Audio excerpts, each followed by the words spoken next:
Yeah. Can you hear me? No. But it is there.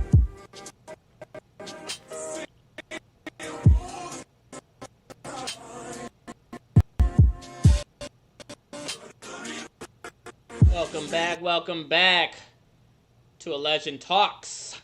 The legendary Michael Bowie is here on another episode with the legendary Emmanuel Pierce. You're muted. I can't hear you if you're talking. The legendary Emmanuel Pierce is here. And you know, reporter E just might make an appearance today. Okay. We're really not going to start this again. You know, we're almost done with this book. This is not a real thing, okay? I don't know how many times I have to tell you. This is not a real thing with reporter E. You made it up, okay? This show is a real show where we talk about real hot topics, things that deal with the book that I wrote, A Legend Story, all the characters and its happenings. And this is an important chapter. This is the chapter titled There's Still a Chance, where Jesse goes back with Stacy and Samuel in order to recover not just guns, but also this girl that they know needs help, which I gave them her name. I guess it's a spoiler, but whatever. Her name's Chance.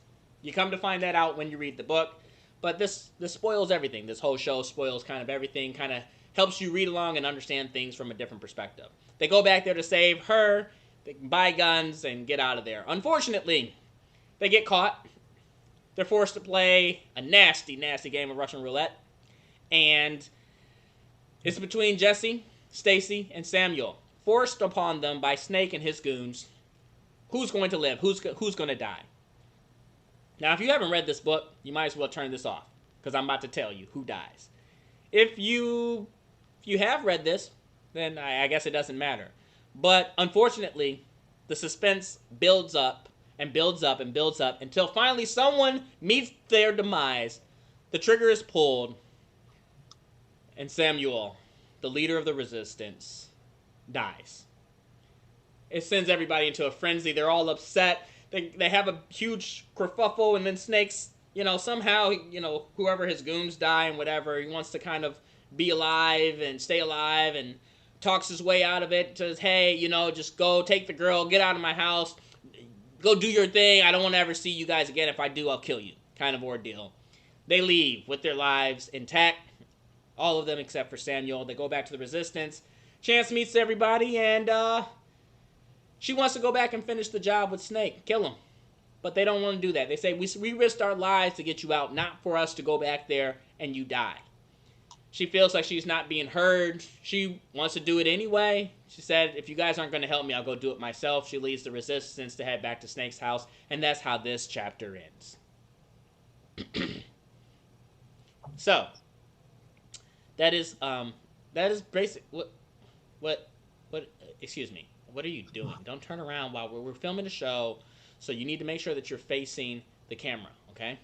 So, okay, we're gonna burn that fucking hat because that has nothing to do. There is no. Okay, yes, good. You took it off. So I guess this is the point where I ask my questions, right? I'm gonna tell everybody what's going on. Okay, do not put on the hat because this is not a real thing. Okay. I don't think you understand. Done talking. Let me know when you're done. I'm not going to be done. I'll jump right into my questions if I have to. I'll never be done, and then we can end the show. Hey.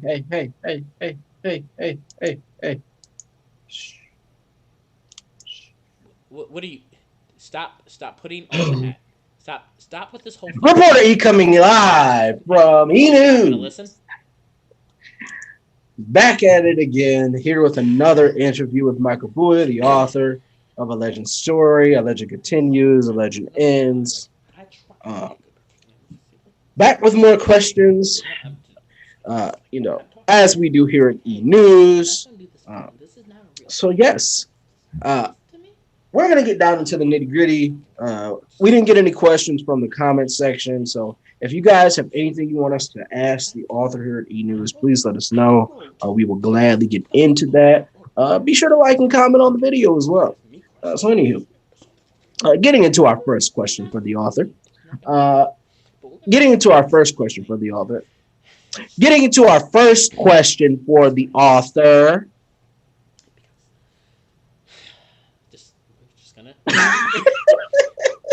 See, obviously doesn't understand. Let us Real thing. let us Real thing. let us talk about this rescue mission. So, this you at this point in the book, we built the resistance up. We know kind of who some of the key players are, how they joined, how they got there. Um, you know, and in certain parts of the book, you kind of veer and kind of talk about someone else. But I feel like we've been in a long storyline for the resistance. Is there a specific reason why you spent so much time focusing on them and kind of their trials and tribulations as they go forth as a group, and the different things that have happened? On who? The resistance as a whole, As or certain? the resistance as a whole. We'll get to. We have questions for each character, but we'll get to We that. don't have anything, okay? I literally We allow at you E to ask a News. couple We of at E questions, News. and E you only News. get a couple, and then I ask my questions, and then we close out. Okay, so as far as the resistance, um, I don't even remember your question. What's the question? See, because you're too busy running your mouth. I'm not running. I'm telling the people here the importance of how this is not a real thing, and its real purpose on this show. Okay, so you can Anywho, E tighten the News. hat all You're you E. want. Reporter E. Okay, So anywho, but my it's not question real. was, see, you're taking up you're eating up your time. Okay, do your The more you do question. this, Do your and the question. less you do this, okay. So, what was the decision? Kind of in the book so far, we've kind of jumped around a little bit and kind of focused on different people and different happenings that are going on. But it seems like, we spent the last 3 or 4 chapters kind of focusing on the resistance. Was there a reason that you kind of, spent a little time fleshing those characters out a little more, adding new characters to the resistance, and kind of? Because and I'll just cut you off. The resistance is a big faction, and right now we're only on book 1, so I'm trying not to spoil a lot, but I will say Yeah, that answer the question without spoiling it. it's not the only resistance that eventually is going on. I mean, this has to grow around the world to be something that can actually fight against Dominic. So we are just at the beginning stages of growing that to something bigger. Mm-hmm. Okay. And so this is the resistance that started with Jesse and Samuel to try and fight back or to recover people. And as this resistance becomes bigger, as it definitely has to fight back against Dominic and his regime, you are going to learn a lot of new people that come to this team, this resistance, this faction that are important. And I think instead of just naming them and who, and oh, they're in the resistance, blah blah blah, and then you never see them, it doesn't do as great of a justice to the reader to learn about a lot of these people who play a significant role inside of this book, some of the other books, and possible future books. Maybe. I don't know. Right now, we're at a 3-book standstill. The series is complete with 3 books. Could there be more? It's possible. This is a series that is like Star Wars, where you will have a whole universe. Like Marvel, it has a whole universe where we could talk about, and I could have books out the ass talking about different things and different parts and sectors of the resistance. And, so I think that this definitely, since it's like one of the first, to focus on the characters and a lot of those important people that are part of this resistance. Okay, so moving on to our second question. You had them play this deadly game of Russian roulette, and anybody could have died. Why Samuel? That's actually a really good question. Even though you're not a real reporter, I think that that's a good question, and here's why. You're right. When I got to that part, when I was writing that part, I actually did not know who would die. I knew who was competing, but I did not know who would die. I'm writing all this stuff. I get up to the point as they're passing it. I'm like, well, should I kill this person at this point? Should Stacy go? No, let's let her live. Okay, Jesse's turn. Oh, no, let's let him live. I was like, well, we're definitely going to have to go a second round. Who's going to, there's 6 bullets, 3 of them. Definitely, I'm going to get down to the last one. Who's going to be the one that dies? Jesse is such a huge portion to the resistance. He is the person that steps up and takes over the resistance. He is the person that is connected to John, not Samuel. So there are still questions that need to be resolved as far as Jesse trying to get John to join. Jesse has to stay alive. He just started with that. He can't go. Stacy is a new character. You're just learning about her. Although you could say the same about Samuel. He's a new character, but he's not the most important one. He was somebody who had his story, who had his life, who you've already learned mostly about everything that he went through, why he was in jail, things with his friend Marcus and everything else. You've learned a lot about Samuel. He's really not a necessity to the story as a whole. He was the one that I think was impactful that I had to build up and kill off quickly, where the other ones had more of a significant role. And I'm sure that you know that from somebody who has read the entire series, that you learn even more about not even just Jesse, but Stacy. We at E News would agree. Not a real we thing. agree with your decision. Not a real thing. But and the people must know. The people want to know. They must know. So our final question, since we're being limited today, we thought we had an open audience, but apparently we don't. Chance, take us through your development. This is without spoiling, because this is a hard question. Take us through your development of this character, who seems to be very outspoken, very strong-willed, but is in a very desperate situation. We won't talk about messages because we talk about that a lot, but take us through the development of this strong-willed, basically headstrong character. There's no development to take you through. Not much is given. I mean, for me to take you through a development means I have to take you down a road of future chapters. Well, see, here's the thing. You decided we could take it from this angle. You decided to add this character to the mix for various reasons. Shed us in on the reason when you initially added her to this mix, and the decision to kind of make her a more headstrong character versus someone who, I can't really give you much about her without giving you detail and spoilers inside of some of the future chapters, but she is an important person and role. Mm-hmm. And I know that many people may not make it in this story, and some people have to continue that story, that legacy, for you to learn more about them even when they're not there. That's the best kind of Easter egg I can give you to talk about Chance. She is somebody that I needed as a person that would continue the story of other people that may no longer be there. And as she plays a significant role in the story and some of the characters that you have already learned about. A connection, so to speak. If you want to know what he's talking about, you need to go read the book, A Legend Story, A Legend Continues, and A Legend, and all available on Amazon, print and ebook edition. Yes, that's the only thing that we deal with an E in front of it is ebook here. And this has been Reporter E, live from E News. I'm sorry our broadcast wasn't long enough today. Some people just like to shorten our segments, but we will be back next week. We won't be asking the questions because this is not a real and thing. delivering the truth. No. This is Reporter E. Stop pointing to people as if this is real. Okay. All right. So, my turn to ask some questions. I know that a lot of people like Chance. I know that you and your significant other like Chance. Why? Why do you feel Chance is such a big character? Was she that at the beginning of, or at the end of reading this chapter, or just as a whole from reading the book? What made her such a standout character to you? Well, I'm not going to give any spoilers. That's kind of a hard question without spoiling it. So I will say this. When I'm first introduced to her, I'm sympathetic to her, obviously, for what she's going through. She's dealing with Snake from Metal Gear Solid 5, and as we know, Snake don't play. So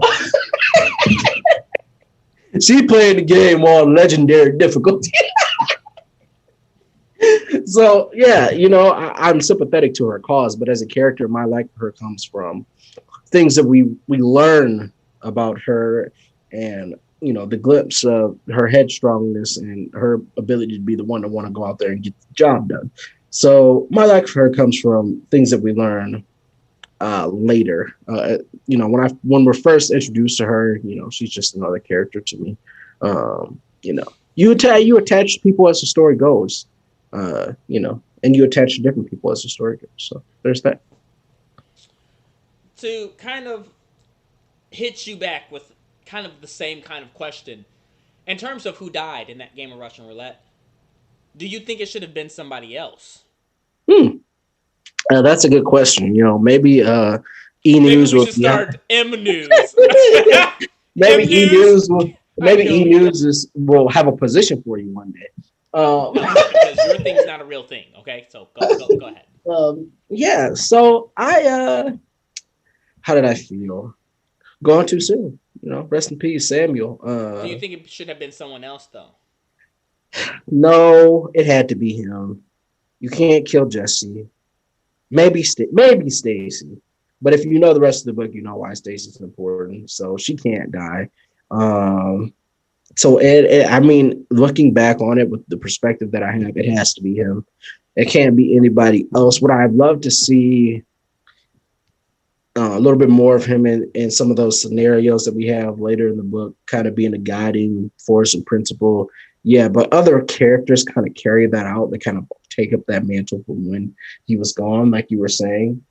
So and step into that kind of sort of sage role. So it had to be him. It's the only thing that makes sense. It could have been him or Snake from Metal Gear Solid 5, but we had to choose one of the heroes. So let's talk about leadership. Samuel's the leader of the Resistance. Yes, let's talk about leadership. However, with Samuel gone, somebody's going to have to step up to the plate. It is no shocking spoiler. I believe it happens in the next chapter, but I'm just going to go ahead and say it. Should I say who's going to be? Yeah, you've already said it. It's obvious. It's Jesse. Who do you think represents that leadership role, and what kinds of qualities do you think a leader should exhibit? And even between Jesse and Samuel, even though Samuel's gone, I mean, this is a foreshadowing question before his demise, because Stacy, I guess, could also fall in that category. So, out of those three, who do you think should have been the best leader? Do you think Samuel should have been the best leader for it? Do you think Jesse would do a good job? Do you think it should have been Stacy? And what qualities do you think should encapsulate a good leader? So Samuel was the right choice for the leader up until R.I.P. And so he was the right choice for this reason. I'll say Jesse still has a lot of baggage he is still working through, and so he's not to the point yet where he has a clear and level head of Samuel. And the same thing for Stacy. She's working through her own baggage just in a different way. Samuel represents someone who, although they're bringing things from their past to the table, like everybody else, he's been in prison. He's had a long time to think about what he's done. He's had a long time to think about the world, think about a lot of things. When you go to jail or when you go to prison, all you have is time to think. It's not like you're in some fun resort. It's not what jail and prison is. Unless you're in Denmark. So yeah, so you have time to think, you have time to develop those ideas and those thoughts and kind of mold yourself into the person you want to become. And so he has those leadership traits right off the bat because he's had the most time to work through his stuff. Whereas Jesse, he's still working through the things. He's working through his relationship with John. He's working through what he wants to do with the Resistance. He's working through his other baggage with, his marriage and different things like that. Stacy, the same thing. She's got her own problems. So it makes sense for him to be a leader. And then later, when Jesse becomes a leader, it makes sense for him too, because it allows him to mature and kind of break from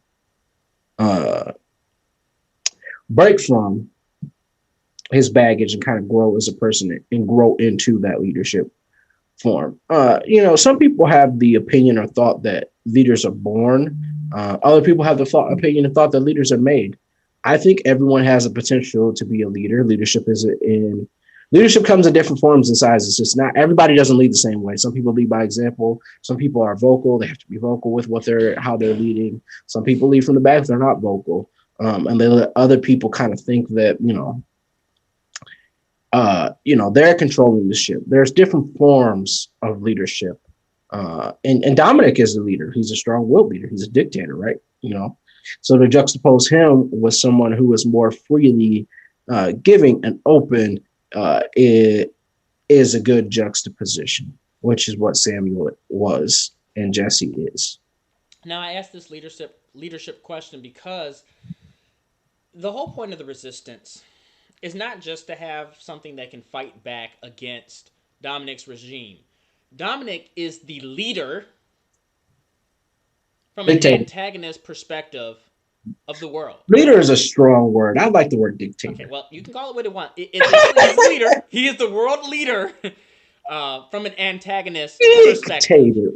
Samuel, soon to be Jesse, is the leader from the protagonist perspective. You have two different kinds of leaders, and I think, and you didn't ask this inside of your question of your fake news segment. Well, we were rushed.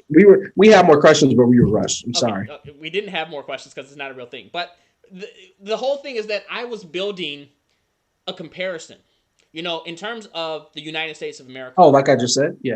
When we get a new president every 4 years or 8 years, there's a debate. There's an argument. There's a fight between Democrats and Republicans, both sides. Who's going to be the next president? Who's going to be good? Okay, they get in there, they're terrible. They get in there, they're good. Whatever the case may be.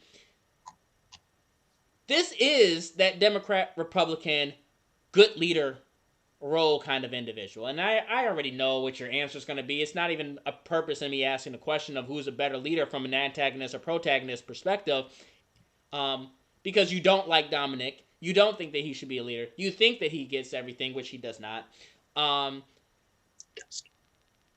What is your definition? What is your thoughts on leadership within the United States of America?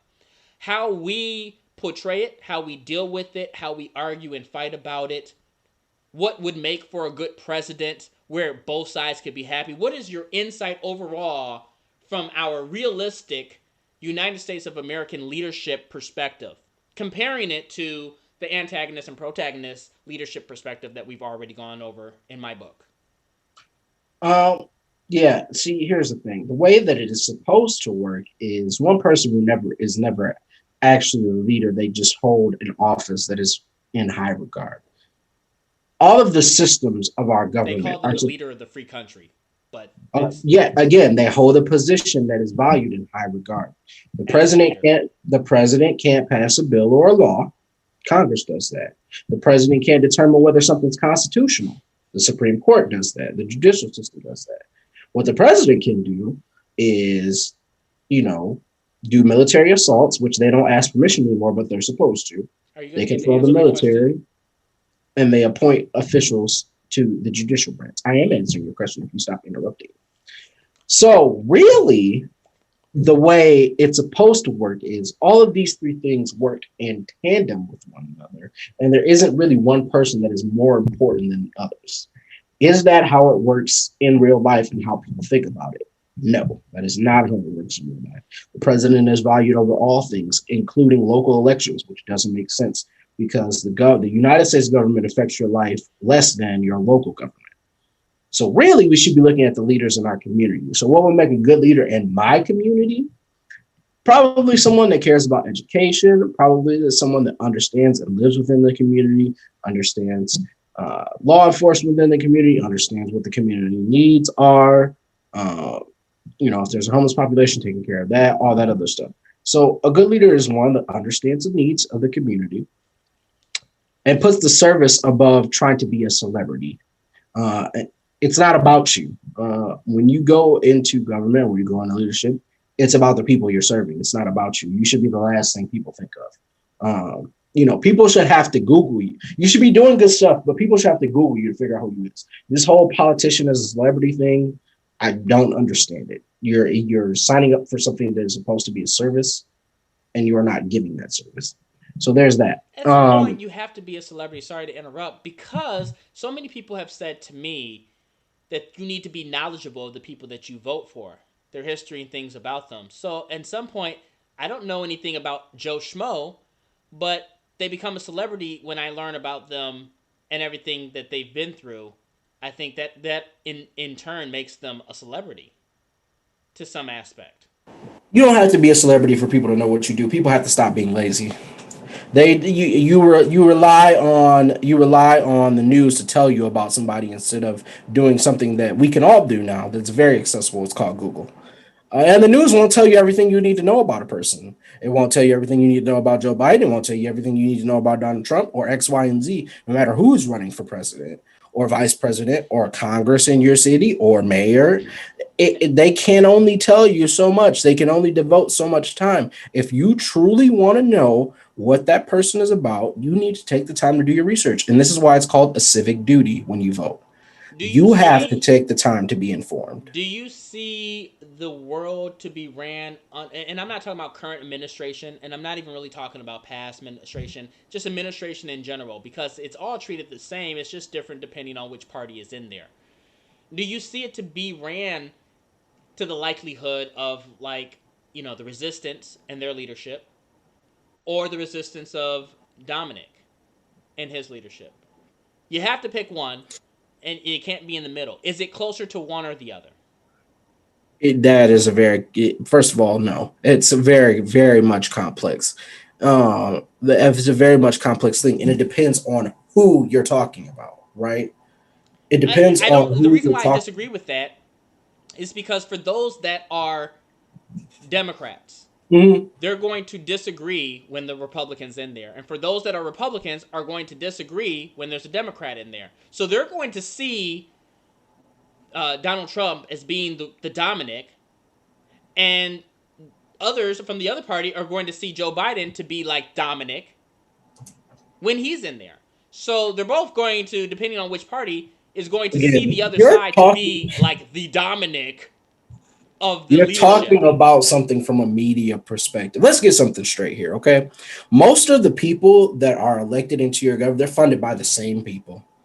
And guess what? They agree on a lot of things. They just don't agree on some things. They agree on a lot of things. When it's time to cut corporate taxes, they do that freely, and that vote passes with no problem. When it's time to get stuff done that their donors want done, they have no problem doing that. It's only when things are involving everyday people or when things are involving things that their donors don't want that it becomes a problem. Again, I like to think of the government this way. The government is the same bird. There's just two wings of it. At the end of the day, they can come together on, no matter who's the president. They approved Trump's spending bill for the wall, and the Democrats hate him. And they hated the wall, and they hated that whole concept. But guess what? The House voted to approve it. It's that's why I say it's complex. It depends on what A, their donors want, or B, really what they're willing to go to bat for. They agree on a lot of things. I think vitriolically, and it makes someone look bad so you can win an election the next time. Yeah, they'll say they'll hate that person. But in reality, if you think about it, they go along with a lot of their policies. Republicans say they hate Joe Biden, right? But let's think about all the stuff he's done. He's done it in pretty much a bipartisan way. So do they really hate him? I disagree with you on that. Do they really? They could disagree, but the votes don't lie. Do they really hate him? I mean, or do they just say they hate him? I mean, we've already said that we've already been at that point of votes lying. These are things that are facts. When you get down to it, the fact is, did you vote for a policy that Joe Biden and the Democrats brought up, or did you not? And a lot of the stuff with compromises they have voted for. Do they really hate him, or do they, or is it something they're just saying? Do you think we as people vote for policies, parties, or the person? A regular, average, everyday person, what do I think they vote for? We as Americans. I think we as Americans, yeah, there might be some that choose their own rightful way, but I think as a majority, we look at it from a certain perspective. And now I would say now that question would be, what do you think we should look at it from? Should we vote for policy, person, or party? Now I would say people vote for parties. I don't think they vote. I don't think they vote for policies. They don't even know where they agree with a person on the policies. They vote for a party. They know I've been voting Republican, or my father's been voting Republican, my grandfather votes Republican, all these people voted Republican, I'm voting Republican, or the same inverse flip. My mom voted Democrat, my dad voted Democrat, I'm voting Democrat. All these people vote by party, regardless of whether they agree with the policy or not. I What they agree, and that's a sad thing. Do you agree? And if so, why? Yes, it is a very sad thing because you're voting against your interest. Um, and one thing that I will say is, and it's not that I'm a conservative, it's that Black people tend to vote Democrat a lot, and they have some conservative values. They just don't realize it. They have some things with the Republicans that they agree with them See, I hate when fiscally. people say conservative or liberal values or conservative or liberal They have anything some instead okay. of just values. It's They just an have some opinion. You values agree that or disagree. align. Yeah, but that's the lingo and the jargon that people use. I Whether you get agree, it, but I still dislike it. it just is what it is. But yes, they have some values that they agree with Republicans on fiscally.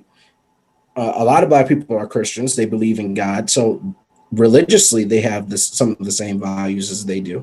So Yes, he it's will. so it's more complex. I'm not telling people go out and vote Republican or vote Democrat, but what I am gonna say is look at what that person is offering you, and does that match with what you agree with morally? Uh, is that if you're a spiritual person, match what you agree with them spiritually? Does it sync up with what you say you believe? So If answer it my second does, part of that okay. question. What do you think we should? You say that people vote by party. What do you think we I should do? just answered that when I said they should look at their policy. I literally just answered that. Oh well, you need You to just weren't speak paying up. You need attention. to speak up. You were just in La La Land. It's okay. Say it with your say it with your chest next time. You were I just in have La. You were just listened. in La La Oh, Land. actually, it probably was my fault. I probably pretended you were inside of your fake ass segment, and I just stopped listening. So policy, blah blah blah. All right, so that wraps it up.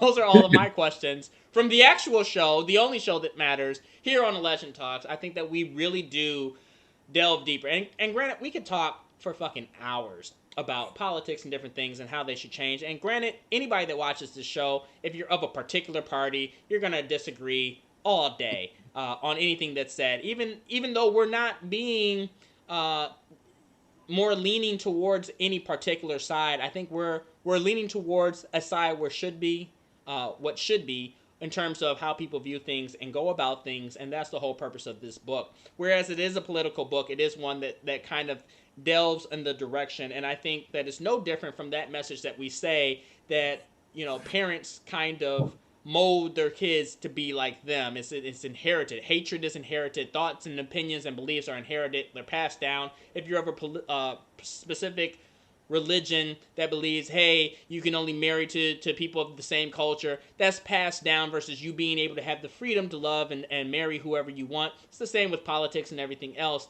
And really, it hurts us as people, and we don't know. We have all this hatred. Oh, let's hate the other side because my parents hated it. However, I do have friends where their parents are Republicans and they are Democrat or vice versa. And I'm like, ooh, that must be rough. And it's like, yeah, there's a lot of hatred, family that don't talk because when they go over to have like holiday dinners and stuff, there's nothing but arguments and fights. And it's just tearing us apart. And I really do hope that people read this book and have an understanding that you can have your personal beliefs and values, even in terms of politics, without having hatred followed by it, without having your past parents or other relatives' beliefs about it. Mold yourself to become your own person, because really everybody that I know is walking around as just a shadow of somebody that lived before them instead of their own person. I love this show. I love talking about these topics deep, and I hope that a lot of people tune in order to watch it and learn something and or hear different opinions and views that may just a little bit open their eyes to a different belief outside of their grandmother or grandfathers or great grandmothers or great grandfathers or even father and mother for that aspect. Are there any final thoughts that you have to add to that? Tune in next time. E-News. Which is not a real thing, by the way, everyone. I just want let me look into the camera. That's not a real thing. I just want everybody to know that's not a real thing. Tune in next time. Don't look into the camera when I look into the camera, and don't point. I'll point. E-News. Don't. It's not a real thing. E-News. So, like I said, please don't forget to like, comment, and subscribe. Hit that bell. Tie a little note to a pigeon's leg. Send it on its way. Send up some smoke signals. Put a little message in a bottle. Throw it inside the water. Let it hit our shores. And as always, I am the legendary Michael Bowie. And I am The legendary Emmanuel Pierce. Okay, what are you, Dwayne The Rock Johnson? Okay, we don't pick up the mic like that, okay? And the legendary Emmanuel Pierce. And this has been A Legend Talks. A Legend Talks.